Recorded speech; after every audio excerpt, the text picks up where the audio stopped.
Həmçinin az öncə dediyimiz kimi valideynə dua etmək, Allah Teala Nuh surəsində bunu bizə öyrədərək buyurur ki, Rabbi xfirli və li valideyyə və li mən dəxələ beytiyə müminən və lil mümininə və lil müminətə və lə təzdi zaliminə illə təbara. Allahım, atamı, anamı bağışla, atamı, anamı bağışla və evimə girən bütün möminləri bağışla və həmçinin də bütün mömin və kişiləri, mömin kişi və qadınları bağışla və yer üzündə kafirlərə heç bir macal vermə. Və beləcə Allah Teala öz qullarına, valideynlərinə yaxşılıq etməyi əmr etmişdir. Valideynə ağ olmağın cəzası nədir? Allah qorusun, çox böyük bir cəzası və əzabı vardır.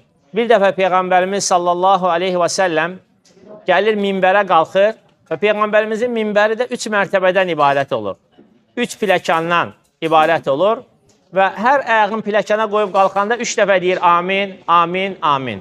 Və sahabələr bunun qeyri-adəti olduğundan təəccüblənərək və Peyğəmbər sallallahu aleyhi və səlləm heç vaxt belə şey etməyib, təəccüblənirlər. Lakin dözürlər, səbr eləyirlər, gözləyirlər ki, Peyğəmbərimiz aleyhissalatu vesselam minbərdən ensin, görək bu nə idi?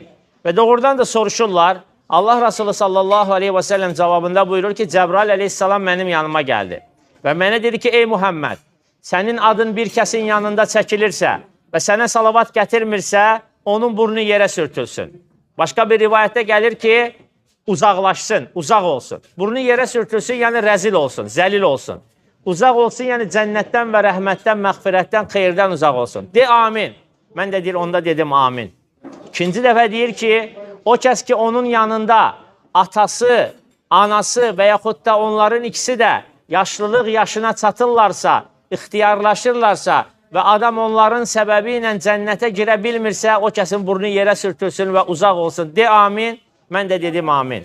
Üçüncü dedi ki, o kəs ki, Ramazana yetişir və Ramazan ayında bağışlanmadan çıxırsa, yəni Ramazanın oruclarını tutmur, gecə namazlarını qılmır, o böyük əzəmətli fürsətdən bağışlanmadan çıxırsa, o kəsin burnu yerə sürtülsün. De amin. Mən də dedim amin.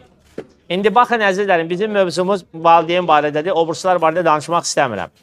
Baxın, səmanın əmini olan Cəbrail aleyhissalam valideynlərinə ağ olan insana bəddua elədi. Yerin əmini olan isə aləmlərə rəhmət olaraq, bəşəriyyətə sultan olaraq göndərilən Muhammed sallallahu aleyhi və səlləm isə o duaya amin dedi. İndi gəlin özümüz qərar verək. O duadan, o bədduadan qurtulmaq mümkündür, yoxsa yox? Əsla. Əsla mümkün deyil. Ona görə də bu günləri biz həyatımızda hər hansı bir uğursuzluqlarla qarşılaşırıqsa, işlərimiz düz getmirsə, ailələrimizlə, evlatlarımızla yola getmiriksə, cəmiyyətdə cəmaatla normal, ünsiyyət qurub davrana bilmirik, hara gedirik, qapılar üzümüzə bağlanır, bunun çarəsi gedib falçılarda, başqa-başqa yerlərdə axtarmaq lazım deyil. Bunun çarəsi valideynlərlə əlaqəni düzəltməkdədir.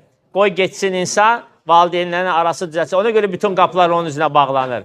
Ona görə işləri düz gətirmir. Ona görə xeyir tapmır.